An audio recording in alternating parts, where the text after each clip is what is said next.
प्रणाम सब गोटे के। हम संगीता मिश्रा अपन देश चैनल से बाजि रहल छी।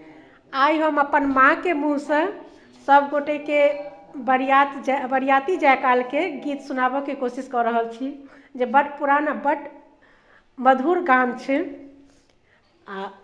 आशा है सबके नीक लागत तो लाइक शेयर कमेंट अवश्य करब आ चैनल के सब्सक्राइब अवश्य कर देब यदि हमर कोशिश नीक लागत हुए तो आओ सुनी। राम लक्ष्मण